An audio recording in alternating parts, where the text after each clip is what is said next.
Jonah here with My Live Beta, and I figured I'd hop on here and give you a short video of the top 5 most common mistakes when you're breeding beta fish. Number 1, uno, the wrong tank setup. The wrong tank setup could mess everything up completely. To start with some good fry, you need to set the mood right. Right tank setup. Number 2 most common mistakes beta fish breeders do: feeding them the wrong food. I am super guilty of this. I didn't step up my breeding game until I learned about the right food. Right food is super important. You can't feed them pellets and flakes. You have to feed them live food. No, not like super big brine shrimp or blood worms. You can't feed them that just yet. You have to start off with something small. Vinegar eels, micro worms, Infosora. Super easy cultures. Just got to put a little bit of knowledge, and don't feel bad if you mess up. I know I've done plenty of that. Number 3. See my fingers? Number 3 is feeding. Oh, that was number 2, my bad. Number 3 is not feeding. It is making sure you are pairing the right beta fish. Not everyone gets along, and sometimes you can get it to work. Remember, girls like bad boys. You gotta introduce them right, and sometimes preparing them for that works super great. So what I normally do is, throughout the 2 weeks I'm fattening up the pairs in my fish room, I will actually put my little specimen keeper inside the male tank, or I'll put their jars next to each other, just so they get in the mood right. You gotta make that super important. I can't stress that enough. Number 4, good old number 4, water quality. Super important, water quality.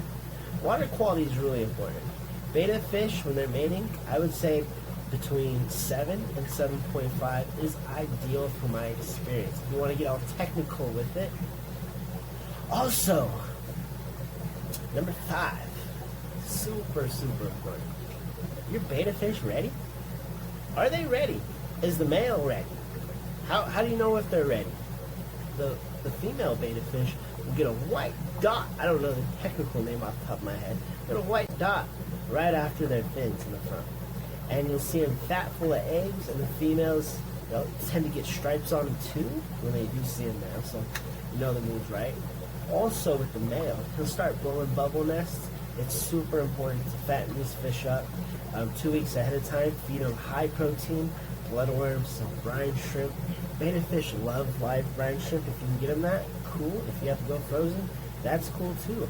I get it. Believe me, I get it. So that is my number 5. When it comes to biggest mistakes breeders make when they first try to breed beta fish, I'm going to throw this fun tip in for you. Alright, come closer. Come on, a little closer. A little closer. A little closer. Alright, that's too close. A little personal space. I have learned with beta fish here in good old Colorado, you can't just put a tub in there and expect a bubble nest to work perfect. I like to help my fish by putting some plastic over it. I personally just switched to little micro greenhouses, so that really helps. So that fun little tip, I hope that helps you out if you are breeding fish in a humidity 0 area. It means 0 humidity where you live. Yes, I'm talking to you Las Vegas or the desert, but humidity is super important because it will actually fluffen up your bubble nest more, and the male doesn't have to spend more time just putting in more bubbles because there's no humidity, and they keep popping. One thing you'll notice when you put the plastic over your plastic container, or if you have a greenhouse like I do, you'll notice the bubbles will start popping, and that sucks when you have all kinds of eggs in there. It means the dad has to go pick them up and put them back in the nest. Super important when it comes to humidity. So don't try to overlook that little tidbit.